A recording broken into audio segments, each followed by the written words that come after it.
আমি ব্রততী কর্মকারদের কাছে আমার নিজের ডায়েট প্ল্যান নিয়ে যাই 4 মাস আগে, ঠিক দুর্গাপুজোর 1 মাস আগে। তো দিদি 14 ইয়ার্সের এক্সপিরিয়েন্স ডায়েটিশিয়ান। একটু চিন্তায় ছিলাম, কারণ নর্মালি ডায়েটিশিয়ানরা সবসময় সিড সাপ্লিমেন্টস এগুলো অ্যাডভাইস করে। একমাত্র দিদি যে আমাকে শুধুমাত্র ঘরের খাবার, যা ঘরে রান্না হচ্ছে সেই খাবার খেয়েই কী করে নিজেকে আমি সুস্থ রাখতে পারবো, আমার নিজের ওয়েট সঠিক থাকবে, সেটা উনি আমায় গাইড করেছেন। যখনই ফোন করেছি দিদিকে পেয়েছি, যখনই আমি মেসেজ করেছি উইদিন 1 আওয়ার দিদির রিপ্লাই পেয়েছি। মোর ওভার, আমি যেহেতু ইন্ডিয়াতে থাকি না, আমি মরিশাসে থাকি। এটা একটা আইল্যান্ড কান্ট্রি।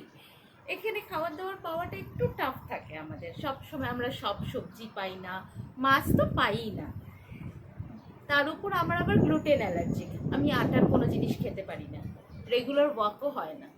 তার মধ্যে 4 মাসে আমি 16 কেজি ওয়েট লুজ করেছি, and this is a big achievement.